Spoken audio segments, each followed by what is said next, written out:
Welcome to My Weekly Mixtape, a podcast that takes the classic mixtape approach to building a modern playlist. I'm your host, Brian Colburn. Joining me once again as guest curator is the incredible Carrie Cunningham, who you might recall was my guest on episode 61, the Ultimate Modern Female Country Artists Playlist. Carrie, welcome back to the show. Thank you so much. I'm so glad to be back. This is exciting. I am so glad to have you back. Now, on our last episode, we briefly touched on 90s country, but tonight we get to dive all into 90s country because that is our topic tonight. And it's a topic that is extremely special to me because it is the reason I got a start in radio. In 1998, I went to my college that I was at the time and asked to get a radio program. And they said, sure, we could put you on the air, but you have to fall into one of the niche categories that we can't find anybody to cover. I said, okay, what do you got? And I started looking down the list and I saw 7 a.m. to 9 a.m. Monday morning, country radio. I'm like, I'll do that. Thankfully, I had a lot of friends in North Carolina from when I went to school down there a few years earlier who helped me put together an entire CD book full of country music. And it's since become kind of the Bible for what I consider to be good country music. So this is one of the toughest tasks for me tonight to try to narrow down the 1990s decade for country music because it was my introduction to the genre and it's where I have so many memories in. So tonight's going to be a tough one for me. How about you when it comes to 90s country music? Oh my gosh. It's an awful lot like you where I really cut my teeth in 90s country. I first started going out kind of doing little country showdown showcases during the 90s. And I was trying to go out there and kind of make a name for myself up in the Northwest as kind of this up and coming country artist. And so all these songs from 90s country were songs that I would play or listen to religiously. And to be honest with you, I could probably sing these lyrics decades later and still remember them because they're so deeply embedded in my brain versus a song that just came out even as early as like last year because I'll be like, oh, I still don't remember it. But give me something from the mid 90s and I'll be like, oh yeah, I know that one backwards and forwards. And I'll tell you right now, there are some artists that I think, even the younger ones, that are really starting to tap into the 90s country sound, because I feel like when you listen to artists like Zach Top, that you're getting a resurgence of what the 1990s was all about in modern country. I would even say the same to a degree with Lainey Wilson's sound has a little bit of touches of 90s country in it as well. Yeah, I think with the artists, we're always like trying to quote unquote reinvent the wheel, but it's not being reinvented. It's just kind of being recycled. With a more modern twist, right? And you brought up Zach Top, which is a great example because you read his lyrics and you hear his voice and it's so rich. You could say, oh yeah, that can definitely go on like a 90s playlist, but it can also go into like a contemporary Texas country. Mm-hmm. And the way that the market's kind of swinging right now, it feels interesting that there is a lot more Americana, a lot more Texas country that's really starting to hit mainstream country music, which a couple years ago, 5-6 years ago, would never have happened. Like I remember I have slight PTSD from some conversations with some publicists, when I would try to pitch a song and they're like, that's not today's country music. That's, go take that to the Americana world or go take that to Texas country, And so, but things have just really evolved and changed. And I think a lot of it has to do also with what's going out on TV. Well, we got a lot of Westerns coming out, and Yellowstone and everything that makes people want to be a cowboy. I should have been a cowboy, right? And everybody's kind of jumping on that bandwagon right now. So obviously that more traditional style country is going to want to start pulling in new listeners. Well, tonight, as I mentioned at the top of the show, Carrie and I are going to be curating the ultimate 90s country music mixtape. And we're going to use the old cassette deck approach. Carrie, as my special guest, will begin side A with her first song choice, and then I'll add a song that I feel best follows up that choice. We'll then flip-flop choosing songs until we've mapped out 10 songs for side A. We'll then give our mixtape a proverbial flip, and we'll map out side B, only this time I'll kick things off with Carrie choosing second. Our overall goal for this episode is to craft the best 90s country music mixtape possible through only 20 songs. At the end of the show, you can take our conversation to the next level by visiting the episode page at myweeklymixtape.com, where you can give our final mixtape a listen via the embedded playlist. And if you like what you're hearing on the show, you can help me out by either telling a friend, leaving the show a 5-star review wherever you're tuning in, or becoming a part of the Patreon Mixtaper community at patreon.com/myweeklymixtape. There you can find ad-free episodes of the show, gain immediate access to future My Weekly Mixtape episodes, hear exclusive bonus banter clips, become a future guest, and chime in on upcoming show topics like several of the mixtapers did this evening, with the songs they would use to kick off their respective 90s country playlists. Sean Goff chimed in saying Tim McGraw was the first concert he and his wife went to as a couple, so he's got to kick it off with Indian Outlaw. Tom Hutchinson, as a reference back to the song you were just singing earlier, said he'd kick it off with his personal favorite, Should Have Been a Cowboy by Toby Keith, saying it's a great song that brings him back to his childhood.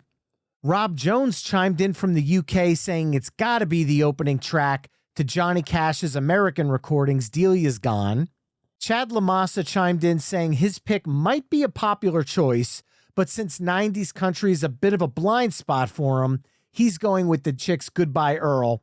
And Brandon from Virginia chimed in saying you can't have a 90s mix without the man who revived country in the 90s, Garth Brooks. Brandon said there's so many songs from him, but Friends in Low Places brings back late night diner memories for him in New Jersey, so he's going with that. Once again, if you'd like to chime in for future My Weekly Mixtape episodes, come join the Mixtaper community at patreon.com/myweeklymixtape. So Carrie, with all of those Patreon picks out in the atmosphere, I'm officially pressing the record button on our mixtape. I guess you could say starting up the pickup truck, and I'm going to turn things over to you. How are we going to get this 90s country party started this evening? I'm going to start it off with my girl, Miss Shania Twain, with Whose Bed Have Your Boots Been Under? Nice song. Shania Twain really kind of took country music into more of the pop world for 90s country. She was one of the most memorable concerts I ever went to back in the 90s, just seeing her outfits and her dancers and her harmony singers. And also back then, like, to be honest, there were a lot of stations that were supporting me in my young music career. And I often got the quote, oh, she's the next Shania Twain. And, you're being young, you're like, yeah, I want to be the next Shania Twain. I wasn't quite at that moment where it was like, but we already have a Shania Twain. Why can't you just say she's the next Carrie, whatever. But Shania Twain was definitely one of the female artists that I looked up to and thought that that's definitely how music should be performed and, the fan base, etc. So Shania is definitely the one person I should start off our whole mixtape with. I honestly think Shania did for female pop country what Garth did for country/rock, if you want to call it that, where he kind of crossed over onto the pop charts in the 90s. So did Shania. They both were kind of trailblazers of the decade. And I think if you want to talk about your quote unquote kings and queens of the 90s for country music, it's probably not a tough argument to give it to Garth and Shania, considering the crossover appeal they had. You scooped me on Shania. I had Any Man of Mine from the same album, 1995's The Woman in Me. The reason I love it so much is there was a country comedian back in the 90s that was like the country answer to Weird Al Yankovic. It was Cletus T. Judd. Oh, yeah, Cletus.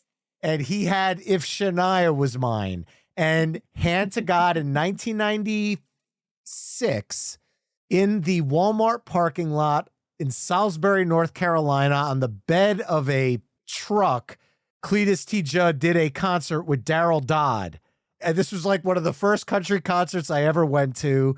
So it has that like kind of memory embedded in me hearing him on stage performing If Shania Was Mine. And I'm like, well, I know the original here, so I love it. Whose Bed Have Your Boots Been Under is obviously the bigger choice for the crossover appeal, but I don't think you can go wrong with pretty much any Shania song from the decade. No, I agree.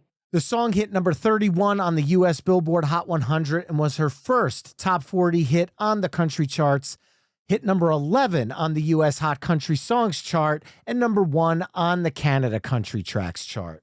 And it kind of made a resurgence too, because there was another song, No One Needs to Know. I think that song got really popular, and then it kind of brought back Whose Bed Have Your Boots Been Under, because people started going, oh, well, who is this Shania Twain? We really like that song. And then Whose Bed Have Your Boots Been Under kind of gained popularity right after that.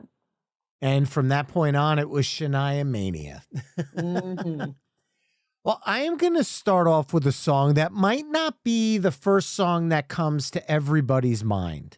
Now, don't get me wrong. It was a number 1 hit. It hit number 1 on the U.S. Hot Country Songs chart and the Canada Country Tracks chart. So it was a number 1 country hit. But it's not the first song that everybody immediately goes to, but it is for me. Because this was the first country song that I ever admitted liking to my college roommate back in 1995. The day I moved in, he said to me, Brian, the first thing I'm going to do is get you into country music before this semester's over. And I'm going down there listening to Typo Negative and the Misfits and Metallica and Downset, Rage Against the Machine, Smashing Pumpkins. That was like where I was at the time. And I'm like, I'm not listening. I'm like, you could try all you want. I'm not going to get into this Garth Brooks thing.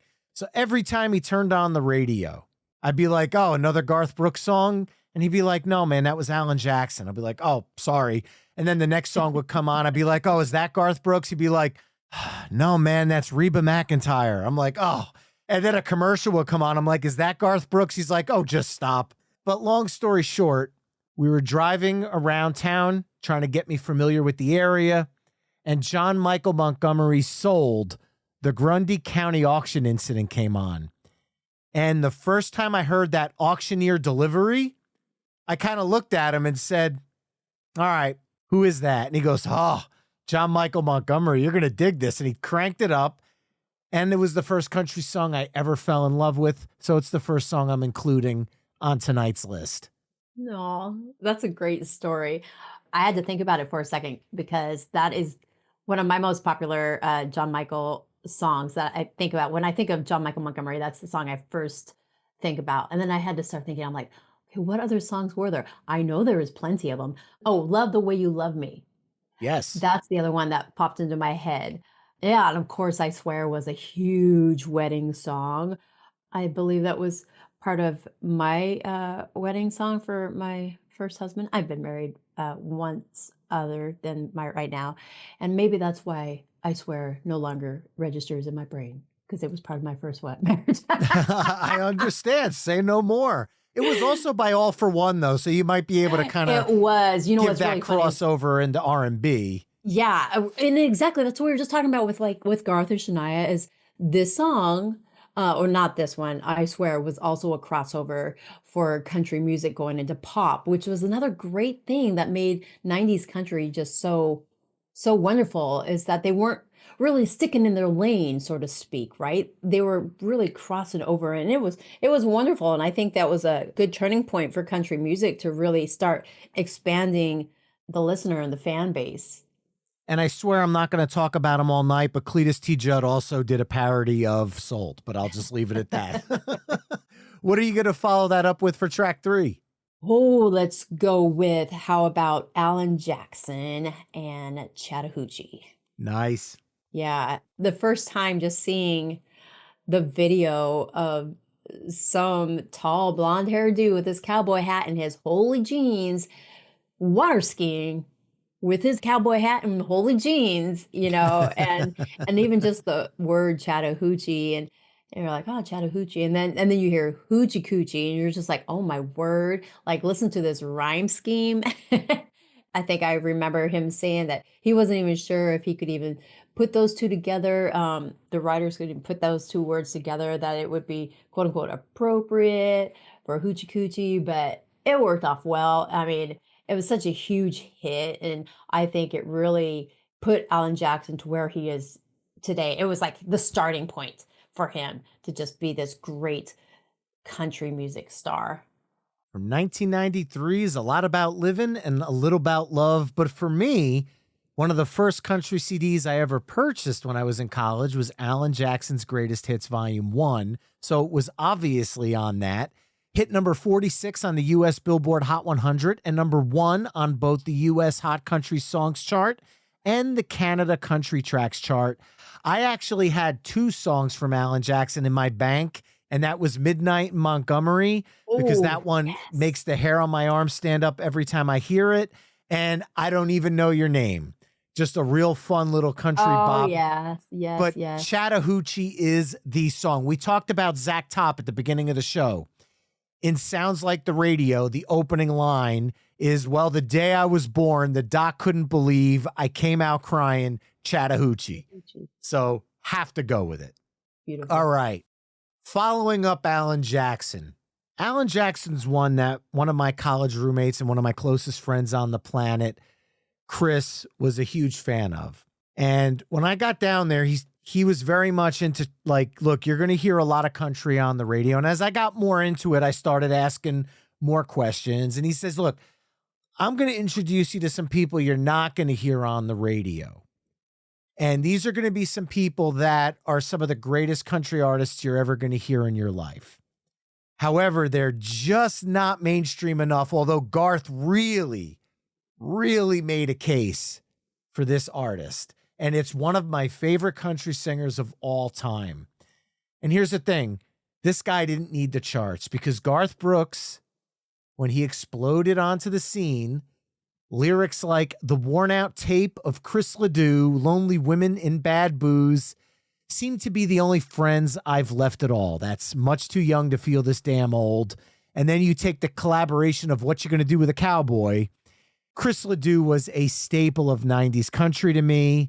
He also did a duet with Toby Keith of a re-recording of Copenhagen, which introduced me to Toby Keith. So to me, he was very highly influential on 90s country. But the song I'm going to go with only reached number 33 on the Billboard Top Country Albums chart. But to me, it's one of the greatest country songs ever written, just because the message is so perfect. It's so Chris LeDoux from 1996's Stampede, $5 fine. We've got a $5 fine for whining.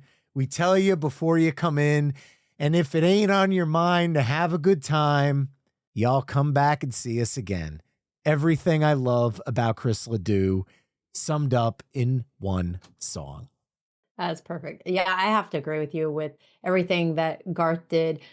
Everything that Garth did for Chris LeDoux. Isn't that so funny to say that? Oh, the irony is strong in that. Don't get me wrong, because without Chris LeDoux, you never get Garth Brooks. I have, with Chris LeDoux, I'll always just put Chris in the rodeo world, which in my mind, I don't necessarily think of like other songwriters or other singers or anything. He brings me to my family of friends who are bull riders, who are out there like risking their life for this career that they choose to do, and how badly they beat up their body. And I then instantly think of like the movie 8 Seconds, and it's just, Chris just brings out so many more emotions and thought processes than anybody else in country music for me personally. Like, cause like I just said, he brings me into the rodeo world, and it just makes me think of my friends and makes me think of my rodeo friends. And he just holds a special place in my heart and in my mind that I don't think any other country artist can do like he does. And it's insane how incredible his son is, Ned, carrying on the tradition. Ned LeDoux's music. I listened to his cover of This Cowboy's Hat, and I literally sat there going, this is Chris. This is definitely Chris. And I had to A and B the songs because he has the same tonality of his father. He has the same richness, the same warmth in his voice, and that same charisma. You cannot fake what Chris LeDoux puts out. When he delivers those lyrics, it's almost in a sing-speak kind of way. And it's almost delivered as like I would call it a cowboy sermon, as you will. It feels like I don't want to call him preachy because that takes it to a different level, but there was something that was just so confident in his delivery, and Ned's carrying that on now, and I love to see that. Yeah.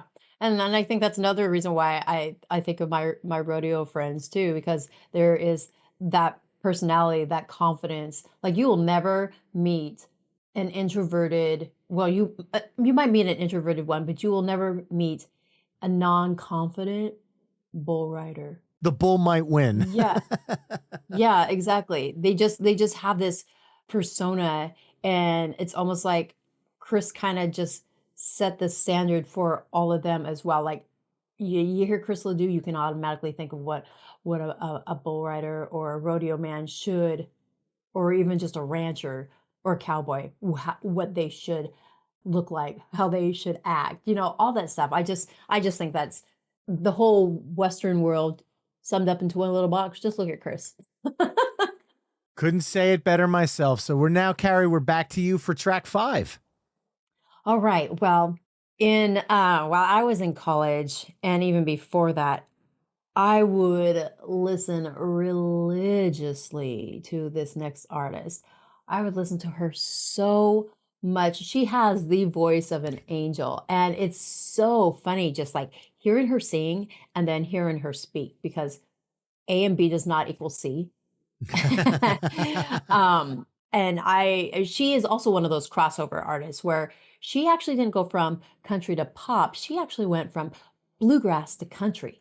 And she has those fans in both genres. And I'm talking about Miss Alison Krauss. Yes. And the song I chose was When You Say Nothing at All. And granted, it's a cover, but she just does it so well because her voice is so incredibly angelic. It's just so beautiful. And when I started going down what song of Allison's that I could do, I kind of wanted to stick with something that even the non-country listener would know. Because if I went into any of her other songs, people would be like, oh, I don't really know that song. But I think everybody on the planet has heard Alison Krauss sing When You Say Nothing at All. Because it's been on movies. It still is played on radio to this day. And that's why I chose this song. I could tell you firsthand, I've been to several weddings where this was the wedding song. That too. Yeah. Obviously, I'm going to applaud the cover song because you know me, I love cover songs, but I'm going to take this a step further. I think this is one of those cover songs that actually, and I might catch some flack for this, but I think this is the definitive version of the song. She took it and really made it her own, and it's not often you can use that. And I'm sure there's some Keith Whitley fans out there that are probably a little upset with me with that, but hear me out. The gender flip, I love everything about it. It reached number 53 on the Billboard US Hot 100, reached number 3 on the US Hot Country Songs chart, number 7 on the Canada Country Tracks chart, and number 81 on the UK Singles chart. So this was a country song charting across the pond, something that does not happen a lot. This song stretched the boundaries of what country is, and to this day, it's 31 years later, and people still talk about this version. So yeah, I love the pick. And you took the tempo down a little bit here, and we had our first slow dance of the side, but I think we're going to pick up the pace a little bit here again. And I'm going to go all the way back towards the beginning of the decade, and we're going to go with a 1991 single, which was the debut single from this artist. And it reached number 1 on the US Hot Country Songs chart and Canada Country Songs chart. And when a song is so good that the band can re-record it in 2019 and have it chart again, you know you're onto something. And that's exactly what Brooks and Dunn did with their debut single, Brand New Man, because in 2019, they re-recorded it with Luke Combs, and that version charted as well, hitting number 30 on the U.S. Hot Country Songs chart and number 40 on the Canada Country chart.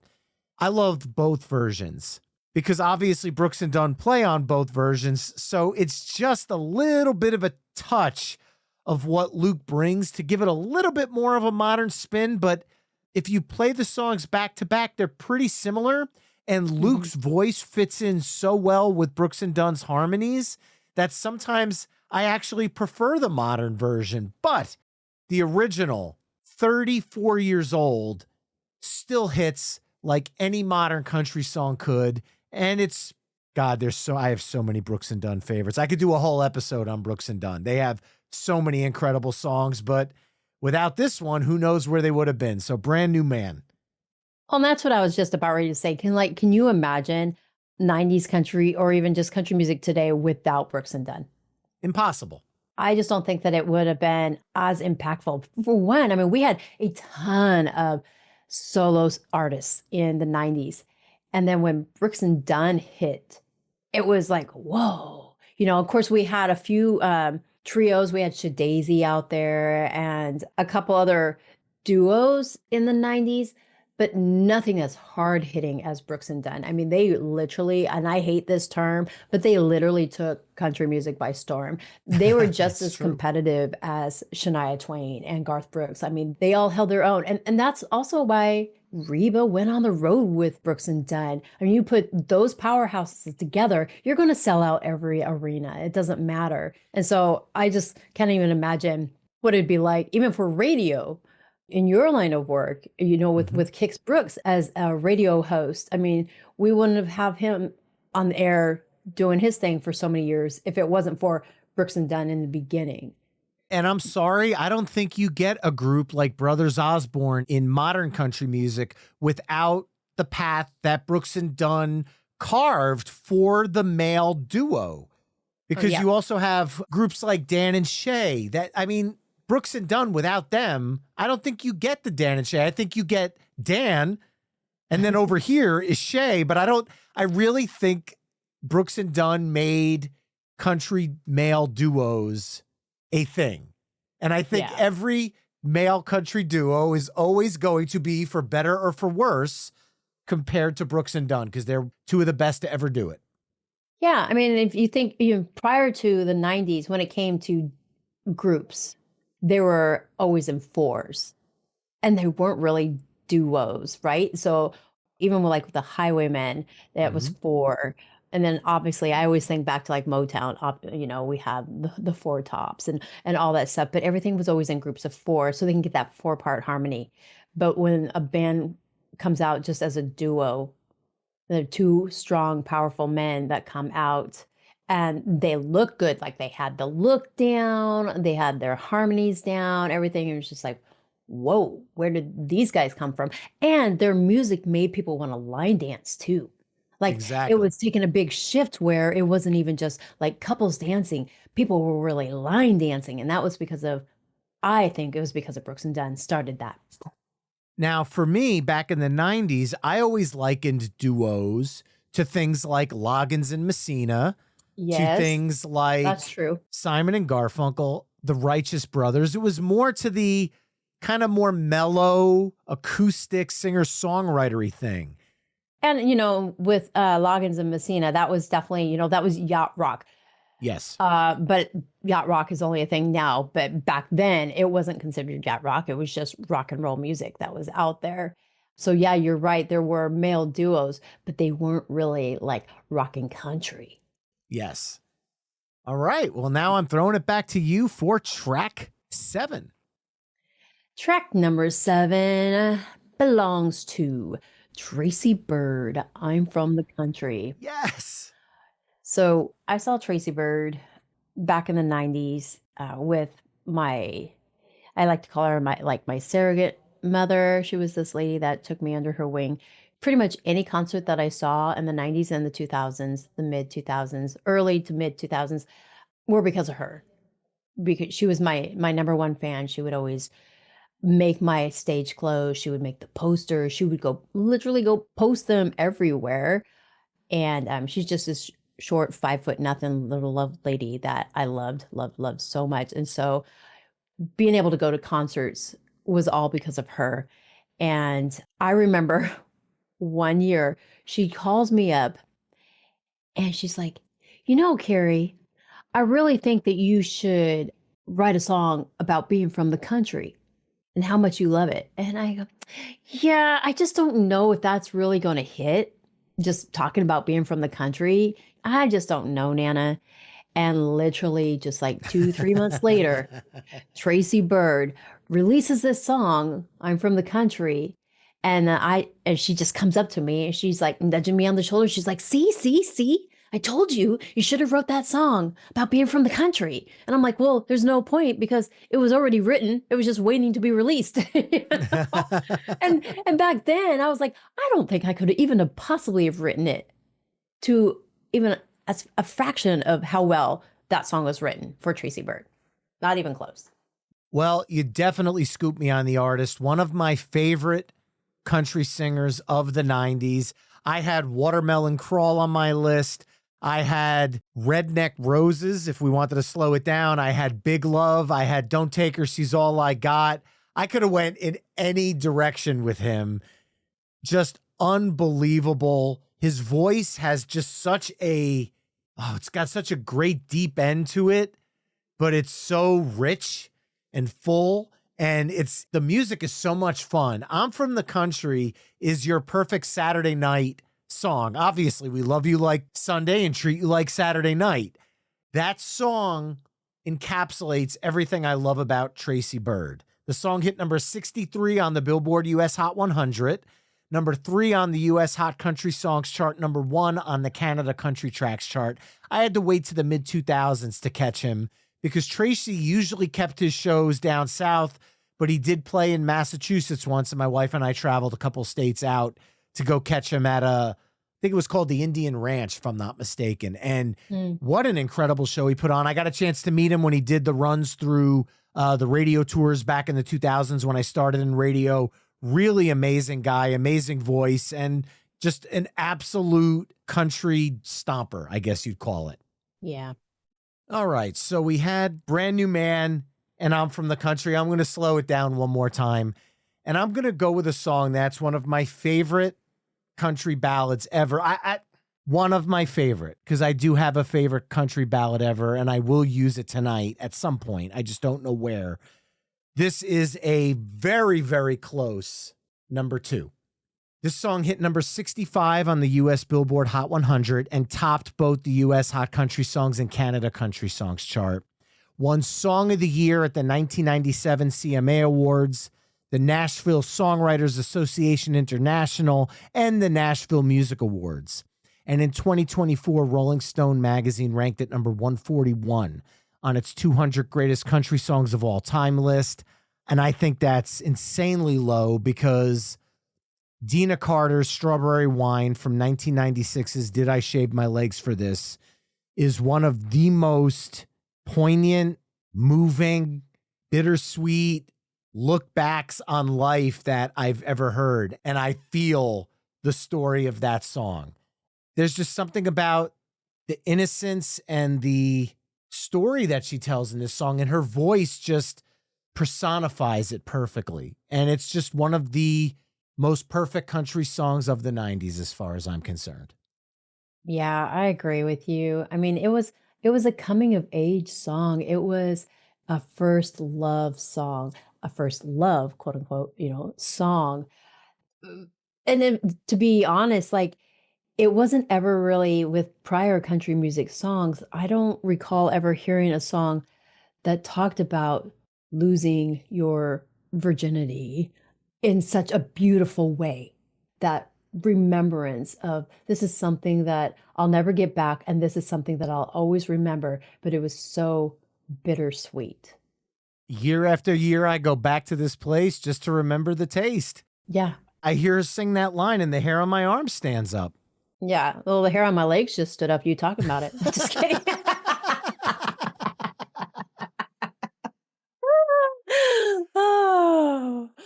Oh, that was a good one, Carrie. Yeah. 2 points for sure. What are we following up Strawberry Wine with? Well, we're going to start off with Garth Brooks' wife, Trisha Yearwood. Uh-huh. I think it was actually her first single. She's in love with a boy. Yep. I know it went number one. It was her very first number one. I do this Women of Country. Well, I used to.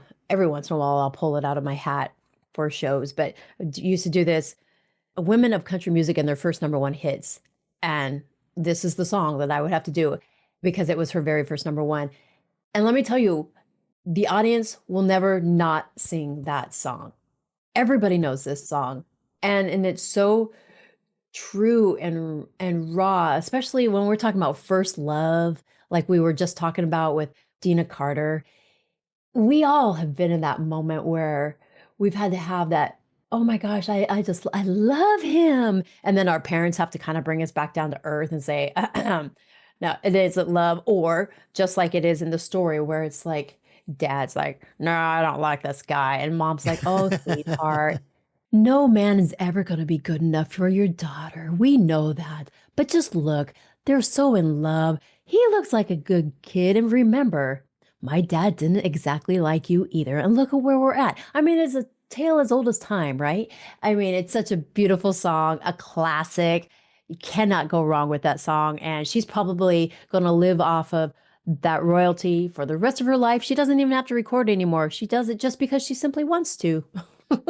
Couldn't agree more. And I'll say this, in a lyrical sense, it's similar to Strawberry Wine, except it takes the bittersweet aspect out of it. It makes it a little bit more saccharine in a fun and youthful way, if that makes any sense. Mm-hmm. Yep. It is my favorite Trisha Yearwood song, so I'm glad you picked it. And in 2014, Yay. Rolling Stone magazine ranked it 129 on their list of the 200 greatest country songs of all time. But 129, I mean, does Rolling Stone really know country music? I'm sorry. No, I'm just saying, look, at least they got it somewhere in the respective they got it ballpark, in there. right? Yeah. No kidding. I think that's a little low. It should be a lot higher up the charts, closer to maybe even just like the 50 range. I mean, I'm gonna have to look at that list that you said that there's for the top 200 and see what other songs. If my head goes, oh, okay, I see that, or if I'm like, no, that one needs to go past Trisha.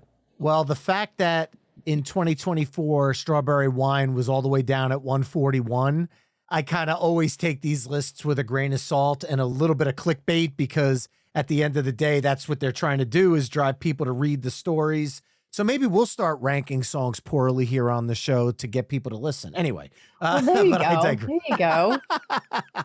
All right. We started the side with Shania. You just picked Trisha. Let's just steer into this one.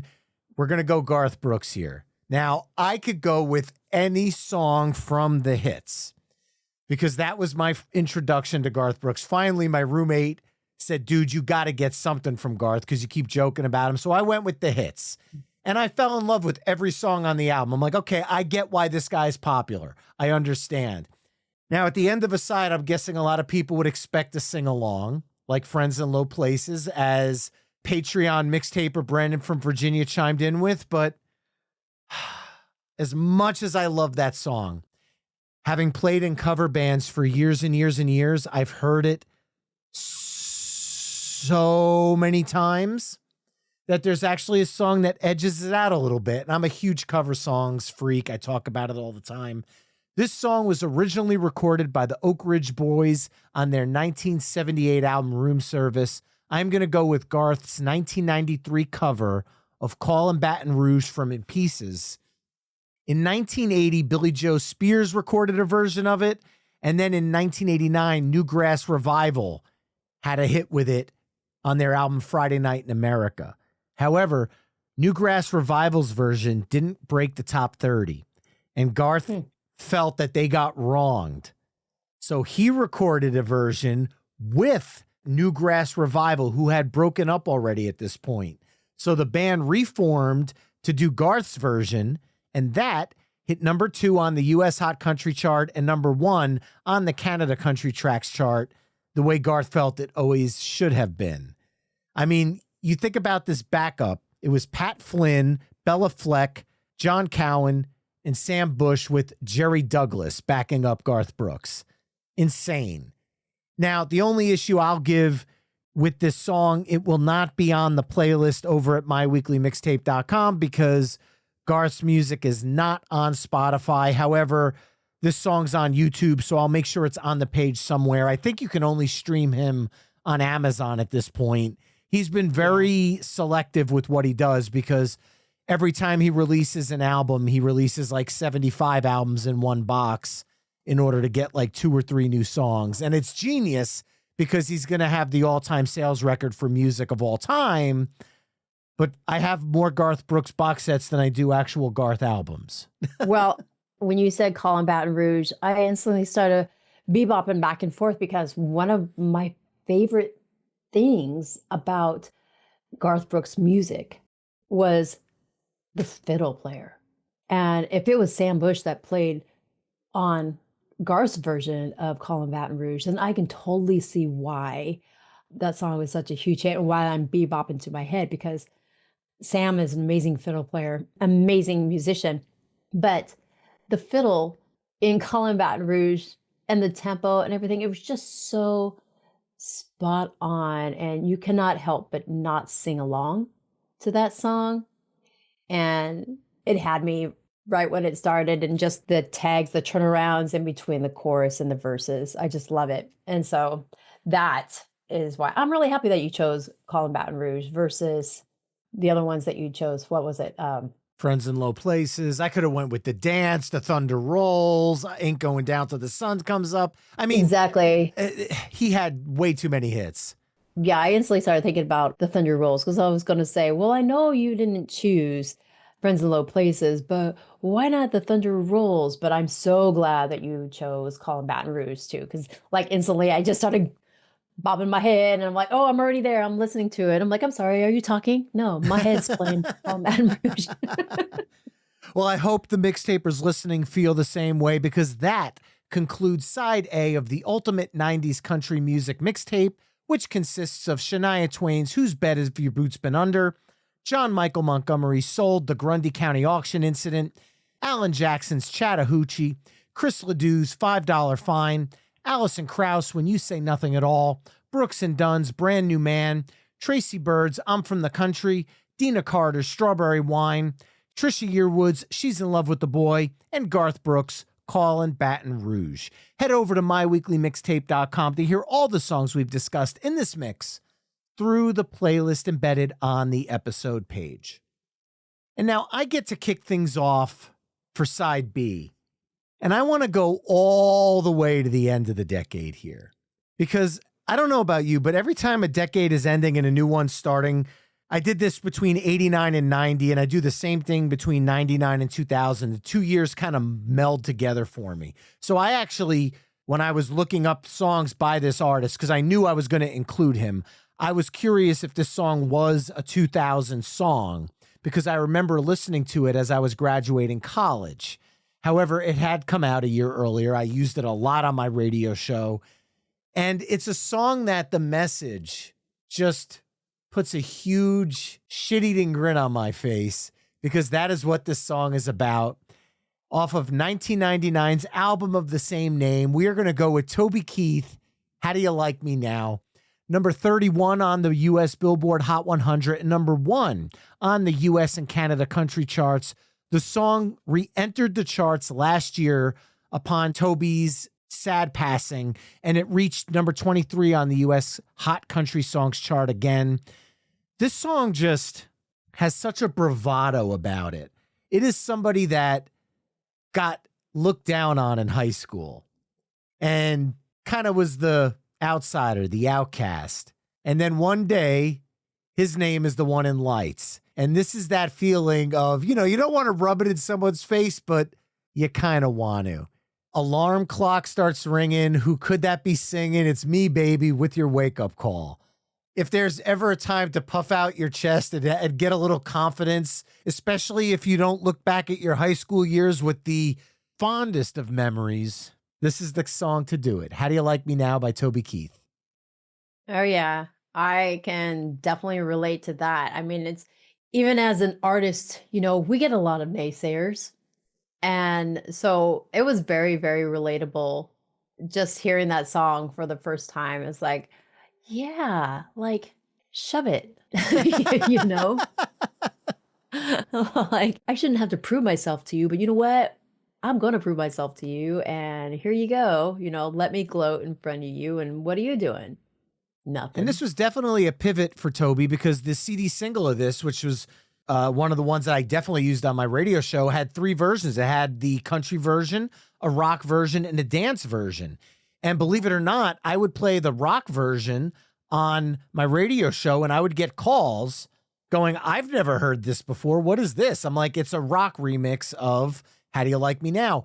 This was the point where Toby's career went from a very country, should have been a cowboy sound into what he would kind of merge into in the 2000s, where his sound would evolve and he would try new things and get a little bit more poppy, sometimes a little bit more silly, like Beer for My Horses and She's a Hottie, and a little bit more radio accessible, I would call it. Well, and I think Toby had a point in his career where I don't want to say it was kind of like a George Strait kind of situation, but he had devout followers. So it did not matter what kind of music he put out.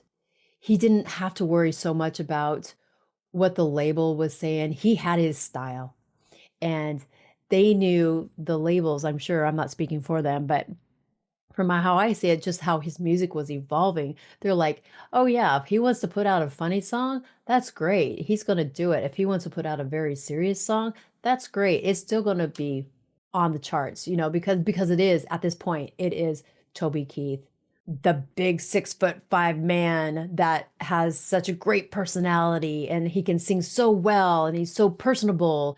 And really, that How Do You Like Me Now just kind of just it was almost like he became the voice of the people. Mm-hmm.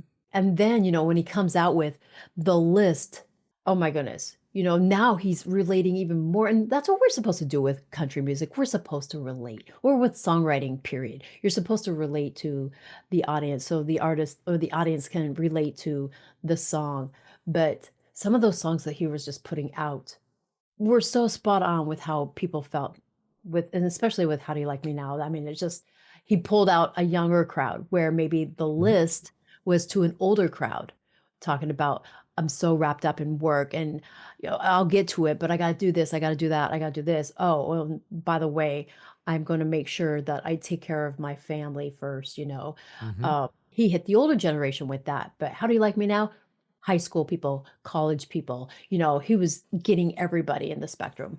And he did it well into the 2000s, because obviously you cannot talk about Toby Keith and not bring up the phenomenon that was Red Solo Cup. Right. I mean, this guy knew how to reinvent himself to new generations over and over and over again, and he did it with ease.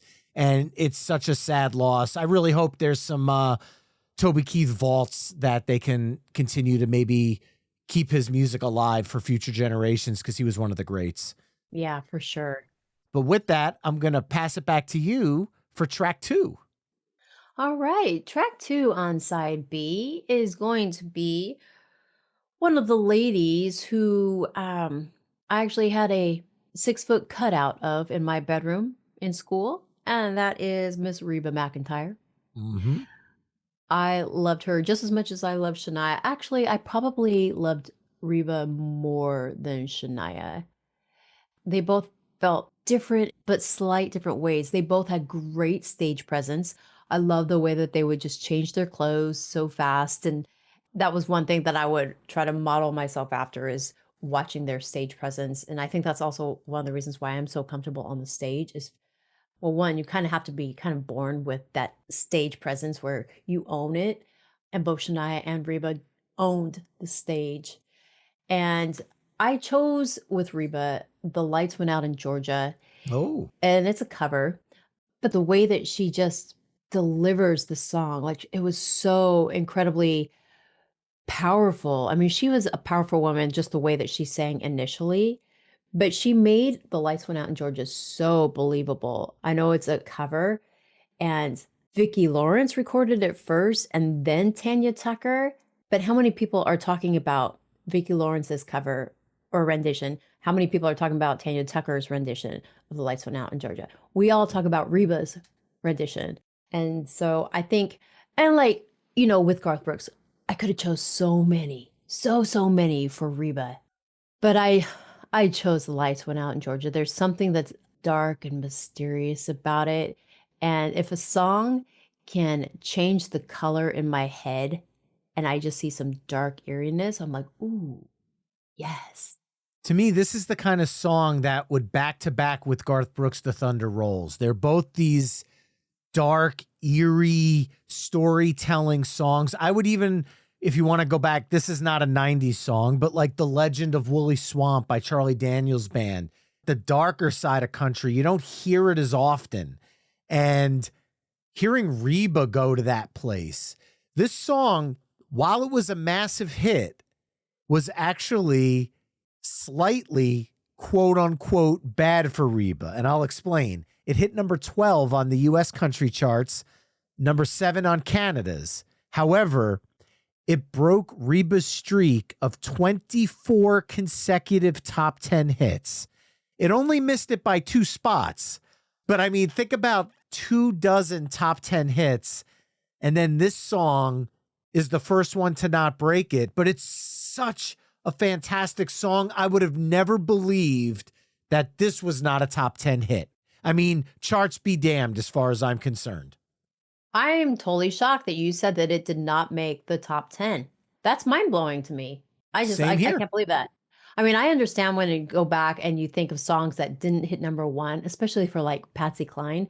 She had so many that were in the top 10 that never made number 1. They would go to number 2, number 3 or something. But to hear that The Lights Went Out in Georgia did not even reach the top 10, it's like, you're kidding, right? That's absurd. Absolutely absurd. Well, I'm going to go with one to follow you up that did crack the top 10. It hit number 2 in the US hot country charts and number 1 in Canada. I think Canada got it right this time. I think we screwed this one up. I'm just going to say. However, this artist, I was torn between 2 songs, and the one I'm picking is the one that hit those charts, like I mentioned. But the only reason being is I think having The Lights Went Out in Georgia be followed up by Somebody Slap Me would be really awkward. So instead, I am going to go with John Anderson's Seminole Wind, the title track from his 1992 album. There are so many covers of this song. Donna the Buffalo did it in the 90s. James Taylor did it. Luke Combs did it. But then when you want to veer outside of country, one of my favorite swamp rock groups, J.J. Grey and Mofro, turned this song into a Louisiana swamp rock masterpiece. But when I go back and listen to the original from 1992, to me, it's a country road trip song. Yes, the topic is serious, but the music is just so comforting and breezy. And John's voice fits so perfect over it. And the violin is just so soothing, even though the song is not a ballad. There's something about this song that makes me find my inner peace and my zen, even though it's kind of a mid-tempo tune. To me, it's the perfect top-down, wind-in-your-face country road trip song. So that's what I'm going to follow up The Lights Went Out in Georgia with, where I kind of ease us out of the dark, but not quite do a 180 like Somebody Slap Me would do. Right. I'm so glad that you chose that song for John Anderson because that is my all-time favorite John Anderson song. I love that song so much. It gets into my head. It gets into my feels. I mean, with just even the Seminole Wind, just saying that, and granted, Seminole is like Florida area, but it always took me down south and I just wanted to stay there. I just feel myself down in the swamp, and the sun's peeking through the trees and, and through the moss that's hanging on the trees and, and I got the gators around me and I'm just like, I'm living life because John Anderson just brought me here and I'm just chilling. And I love that feel. And it's so interesting that you slightly took us out of The Lights Went Out in Georgia.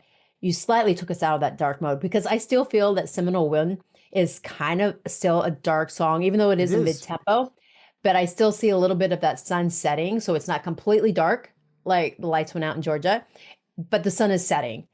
So it's a nice transition out of out of Reba, but it also reminds me of when we're talking about kind of dark songs and Seminole Wind, there's another song out there that reminds me of just that dark feeling. And I see it and I can't hear it. And that's where I'm failing myself right now. But I kind of put those kind of in the same realm, Seminole Wind and this other song in that same kind of area together because they both give me this kind of ooh, vibe, you know? Gosh. Well, as we go along, if it pops into my head, I'll say something. Okay. Well, we are easing out of the darkness here. What are you going to go with now for track 4? Mm.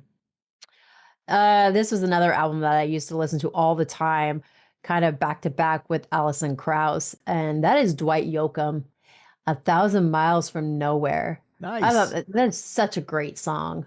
And he was one of those that I would listen to religiously a lot. And, to be honest with you right now, it's really kind of funny to think back. Oh man, Dwight Yoakam, especially because I think he lived up in Idaho and I was in Washington.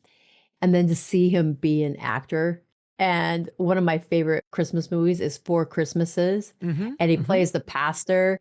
Super funny. And I'm like, there's Dwight. And then all of a sudden I just start thinking of all his different music. And, I could have pulled out Fast as You or something, but A Thousand Miles from Nowhere, it just hits differently, especially with being somebody that's been on the road so many times, being a touring musician, that A Thousand Miles from Nowhere kind of hits home.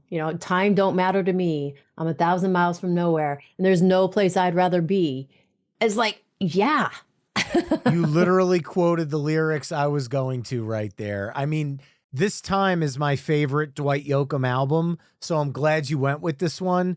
Obviously, he had a lot of big hits in the 80s, but here in the 90s, I feel like maybe it's because it's where I discovered him, but I feel like this is the sweet spot for his music. And I'm sure there are Dwight Yoakam fans that'll disagree because he has a ton of great stuff across his catalog, but This Time is my favorite album of his, so zero complaints on the pick. It hit number 2 on the U.S. Hot Country charts and number 3 on Canada's country charts. Say so, it was a great song. Canada's holding up here. I'm not going to lie. They really know their country in Canada. But then again, when people got shocked that Shania Twain was from Canada, considering how all the country music in the U.S. is pretty much neck and neck with Canada, at least chart level wise, they had their finger on the pulse as well. Oh, yeah. I think Canada is actually more country friendly as far as the artists that come out of Canada. They have their own Canadian country music charts. And, you don't really have to be on a major label in Canada. I know plenty of indie artists that chart in Canada. And I honestly think that Canada is a little bit more artist friendly than the US, to be honest. Well, following up Dwight, there's certain songs that I just keep going through my list going, I got to get this one in. I got to get this one in, and I got to find the perfect time. And I don't know if there's ever really a perfect time to kind of pivot to this one, because this one is right on the nose. It's fun, puts a smile on your face. It doesn't take itself too seriously. And it was a hit in both 1994 and 2023 for the same artist. And I am going to get Joe Diffie in the mix here from 1994's Third Rock from the Sun. We are going to go with Pickup Man. Reached number 60 on the U.S. Billboard Hot 100, number 1 on the U.S. Hot Country charts. And here's where Canada didn't keep up because it only hit number 9 there. But in 2023, Post Malone released a cover of it on Hardy's Hicks Tape Volume 3, which was all covers of Joe Diffie, but this version used Joe Diffie's re-recording from, I want to say 2006, and Post Malone's version where they duetted on it. And the song went right back up the charts again because there's just something everybody likes about a pickup man. So have to throw it in here. Yeah, absolutely. Well, and it's such a fun song. And the way that Joe Diffie would sing it is just like, I never knew you were a pickup man. Like it's so cute. It's so funny. And just the melody with it, it was just a perfect tempo. It just felt very, very happy. And the thought that the lyrics, what is it? You could set my truck on fire, roll down a hill, and I still wouldn't trade it for a coupe de ville. Yeah, right. So, and it's just like, and it even has that head bobbing, not side to side, but moving forward, and you're just like, uh-huh, da da da da da da da. So rhythmically, it had this really fun tempo that just you cannot be in a bad mood when you're listening to Pickup Man. No, the cadence Plain and is simple. just perfect in that song. Yeah. And you can still relate to it, even if you drive a car, like you're just like part of you are like, "Oh, I kind of wish I had a pickup truck, you know? I want that song to be about me. I want to sing that song, you know." Man, there's something women don't like about a 4-door sedan. No. And that's why this girl drives her own pickup truck. All right, Carrie, what are you going to follow up Pickup Man with in the track 6 spot? Oh man, well, you know what? We did not talk about very many bands because, like I said earlier, there's so many different solo artists. I mean, we brought in Brooks and Dunn, but oh, we're going to tie it in with Trisha Yearwood. We're going to go with the Mavericks. You know, she was married to the lead singer for a minute, and the song is "What a Crying Shame." And it's funny because I would listen to Mavericks, and after they had gotten divorced, I would sometimes try to go, was that song written for Trisha? You know, and just kind of going like that. And just like, I love his voice. And it was just like, oh, what a crying shame. And just the way that he moves around. Dun, dun, dun, dun, dun. You know, it's so beautiful. And their harmonies are just great.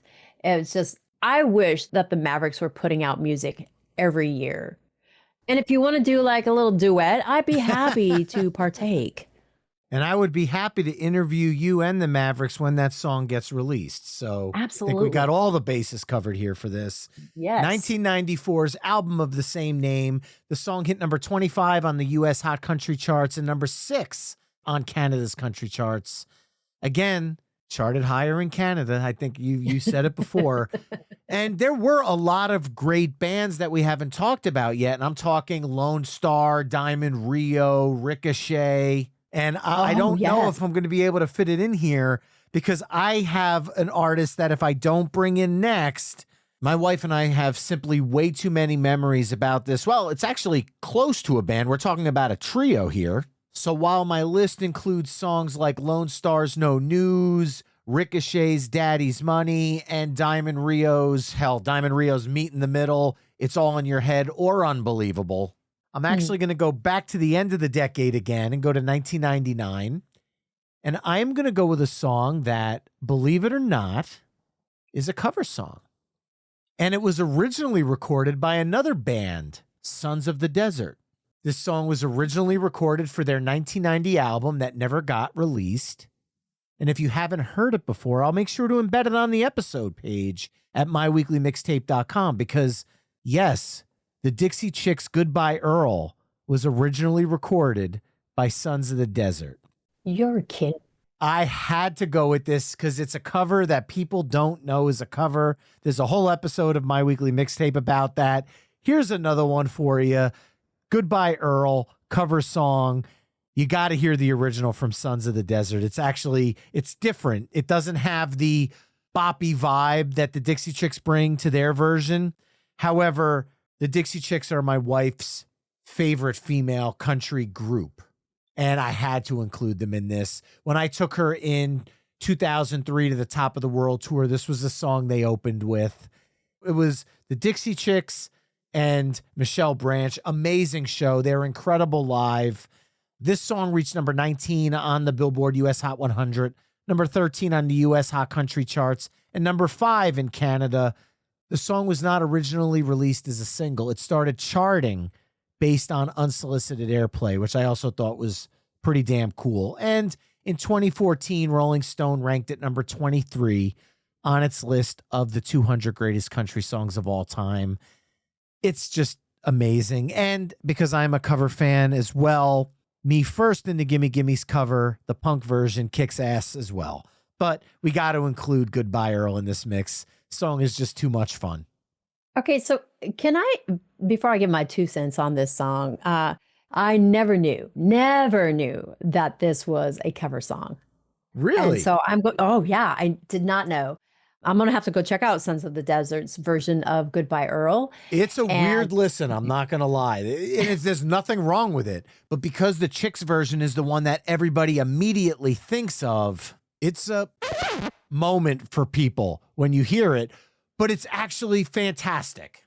Well, and I'm pretty sure it is going to be, because let's be honest, they made this happy-go-lucky, peppy song about killing somebody. I mean, and we're all singing it. Goodbye, it's like, hello. You really think about it. It's a very morbid song that they made very, very popular, very, very happy as well. And so I'm actually really kind of intrigued to listen to Sons of the Desert. Do they like slow it down? Is it like some dark colors? It's not slow and dark, but it's not as saccharine and poppy as the Chicks. It's right in the middle. All right. Well, I'm going to do that then. And nobody else has cut it. Like nobody else has really gone down the rabbit hole of going, you know what? Let's stay true to the lyrics. So let's make it really dark. I haven't heard one yet. And I'll tell you, the Me First and the Gimme Gimme's version is just a straight up punk version of it. So if you want to rock out to Goodbye Earl, I highly recommend listening to that cover. That so shocks me that the Gimme Gimmes have that song too. Like that just Well, they have a whole album of country stuff. It's called Me First and the Gimme Gimme's Love Their Country. And they do Jolene on it. They do Much Too Young to Feel This Damn Old. It's an incredible punk country album, or a punktree album if you want to check it out. That's great. Okay, I'm going to. Notes to self. All right. So following up Goodbye Earl. Yes. So one of my all-time favorite female singers is Patty Loveless. Oh. I think, if I remember correctly, like she started writing songs when she was 14. And that took me by surprise when I first found out. And I believe I read that at the Country Music Hall of Fame with their display of Patty Loveless. But she's been in the country music business way longer than I thought she was. She did not start off in the 90s as this artist. She started off like before that, like I said, writing when she was 14 years old and getting recognition for her writing, not just something that she would write in English class. Mm-hmm. But Blame It on Your Heart was one of the first songs that I ever did out live, like for a competition. I still remember being in Spokane, Washington, and playing that song, doing it live. And it was just so much fun. And so, yeah, I just have to go with Patty. She will forever be held timeless in my heart and in my mind. And if we could do 2000s, then I would have been pulling out her Mountain Soul album. And Nobody Leaves Harlan Alive. I think her version is just so incredible. And I'm all about Patty. I told one of my mentors one time, I said, if there's ever a need for somebody to go out and do an impersonation of somebody, because we have all these tribute acts out there, right? They actually make more money than us songwriters that go out and try to do our own songs. I would go out as Patty Loveless because I just love her so much. I'll dye my hair slightly more reddish, to kind of fit in with the more of the 90s Patty Loveless. But man, oh man, that's my girl right there. Well, knowing her music and hearing yours, I could definitely hear that. And we talked earlier about lyrical cadence. I mean, so Blame It on Your Line, Cheating, Cold Dead Beating, Two Timing, Double Dealing, Mean Mistreating, Loving Heart. Rhythmically, those lyrics are just incredible. And the song hit number 12 on the U.S. Bubbling Under Hot 100 chart. So it wasn't a top 100 hit, but it did hit number 1 on the U.S. Hot Country chart and number 2 on the Canada Country Tracks chart from her 1993 album, Only What I Feel. She's one of the greats. So I'm so glad she made it to the list. And we are down to our last choice each. And I said at the beginning of the night, and God, I've been sitting here all night saying, please, please, please don't pick this artist or I'm going to have to dig myself out of a hole. But I first want to give a shout out again to Patreon mixtaper Sean Golf because he chimed in with Tim McGraw's Indian Outlaw. However, this year marks my 20-year wedding anniversary. And 20 years ago, my wife and I danced to My Best Friend off Tim McGraw's 1999 album, A Place in the Sun. So as far as I'm concerned, for my last song of the night, that's the only one it could possibly be. It reached number 29 on the U.S. Billboard Hot 100, so it was a top 40 hit. Reached number 1 on the U.S. Hot Country Songs chart, number 4 on the Canada Country Tracks chart. And this was the one that the first time my wife and I, when we were going through songs, like, what song would be good for our first dance? And we tried Norah Jones' Come Away With Me because we both love that song. There's something a little country about it, but there's bluesy and jazzy. It's very, very hard to slow dance to that song. Oh, it's very hard to dance with that. And people do put that in wedding songs. And you're like, are you guys even moving? Because it's so slow, really. We practiced. I'll never forget. We were in our first apartment in our guest room. That song was playing. And we tried dancing to it. We're going, this isn't gonna... What? But we loved the song. However, as soon as we put on My Best Friend, we're like, this is the song. Listen to the lyrics. This is the song. And for 20 years later, she still is my best friend. And I'm sure some of my friends are going to bust my chops for saying nice things, but I love my wife with all my heart. And this song is very special to me. So for my last song choice of the evening, sending it out to the missus, my best friend. Aw, you should never, first and foremost, ever apologize for making your spouse your best friend. I mean, your other friends, like, are they gonna, you find out who your friends are, right? Are they gonna... Tracy Lawrence said it best. No, that's so sweet. That's what a great wedding song to dance to. What a great song to end your list for our playlist tonight. It is a great song. Tim McGraw, you cannot go wrong with Tim. I love all of Tim McGraw's songs. I mean, Tim McGraw's output in the 90s was incredible. Between All I Want Is a Life, Down on the Farm, I Like It, I Love It, Just to See You Smile, something like that.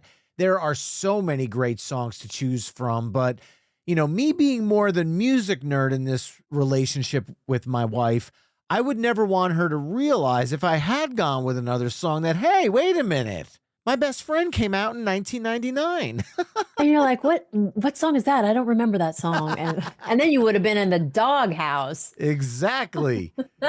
Well, Carrie, like last time, you get to close us out for the evening. So what song are you going to put the cherry on top of this 90s country mixtape with? Well, ironically, since we were just talking about how much trouble you'd be in with your wife if you chose to forget My Best Friend, I think it's only fair that I end it with Travis Tritt and Trouble. I love it. Perfect. That was such another great 90s line dancing song. I mean, you could line dance to this song like there's no tomorrow. It was so much fun. Travis Tritt was just a great artist. He's still a great artist, but I think this is also part of one of his most popular songs that he ever could have released. I could be wrong, but in my opinion, when it comes to like fun, fast 90s songs, that if anybody says, oh, have you heard that song? Or have you ever line danced to that song? It's kind of like Watermelon Crawl. They're going to say yes.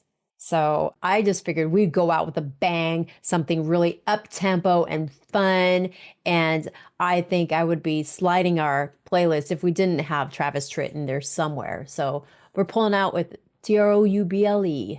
Could not agree more. You could have went with Here's a Quarter, Call Somebody Who Cares, I'm Gonna Be Somebody, Sometimes She Forgets. He had so many hits in the 90s, but Trouble was the line dancing anthem. Originally written by Jerry Chestnut and recorded by Elvis Presley, we close out with another cover song, which I absolutely love. It reached number 8 on the U.S. Bubbling Under Hot 100 chart, number 13 on the U.S. Hot Country chart, and number 17 on the Canada Country chart. And yeah, I would be in Trouble if I went with anything else. So what a way to close out side B of the ultimate 90s country music mixtape, which consists of Toby Keith's How Do You Like Me Now, Reba's The Lights Went Out in Georgia, John Anderson's Seminole Wind, Dwight Yokum's 1,000 Miles from Nowhere, Joe Diffie's Pickup Man, the Mavericks' What a Crying Shame, the Dixie Chicks' Goodbye Earl, Patty Loveless' Blame It on Your Heart, Tim McGraw's My Best Friend, and Travis Tritt's Trouble. Head over to myweeklymixtape.com to hear all the songs we've discussed in this mix through the playlist embedded on the episode page. Now, Carrie, we've been talking about a ton of 90s music tonight, and we've talked about it here and there throughout our conversation, but what does 2025 have in store for you and your music? Is there any new music and tours on the horizon you'd like to talk about? Yes. Okay. My music. Well, 2025 is already shaped up to be an extremely, extremely busy year for me. My family is going to be moving. I'm actually working on 3 different projects right now. My album is going to come out sometime this year. I can't really say when because I'm not sure when yet. I do have a single coming out around Mother's Day, and then they're just going to start coming out from there on. But if I do release the album as a whole, it might be towards the end of the year or maybe early 2026. It just depends. I want to be able to give each song that I do release its own time to shine. And then I also, like I said, I have a couple other projects that I'm working on. One that's more of a Christmas project. And then I also have a short film that I'm in the middle of working on. And so I have to put all of that into my 12-month calendar, which is now 10 months. Yeah, exactly. Practically 9 months now, and try to finagle and make sure everything works. So the hope is that I get my country album out this year. But like I said, I do have a single coming out around Mother's Day. And as far as shows go, I have a couple up in the Northwest that I'm going to be doing. But again, my family is also going to be moving and trying to put all these other projects together. I'm only one person. And, we are in the world of AI. And I know there's a doppelganger of me out there. I just don't know if that doppelganger can sing like me. So I cannot be in multiple places at once. Well, I am glad that you were here tonight, Carrie. It's always a pleasure talking music with you. I look forward to having you back on for 90s Country Volume 2 because I feel like there's just no way we've even scratched the surface on this decade. Thank you so much for joining me tonight. Thank you for having me. I really, really appreciate any and every time that you have me on. And tonight was a lot of fun. Oh, it was a blast. And to those listening, remember, you can find My Weekly Mixtape on almost all the social media haunts at My Weekly Mixtape. You can also head to myweeklymixtape.com to check out the full catalog of My Weekly Mixtape episodes. And if you like what you're hearing on the show, you can help me out by either telling a friend, leaving the show a 5-star review wherever you're tuning in, or becoming a Patreon mixtaper at patreon.com/My Weekly Mixtape. There you can find ad-free episodes of the show, get early access to future episodes, chime in on upcoming topics, become a future guest, and so much more. That's all for this week. Thanks again for listening, and until next time, enjoy the tunes.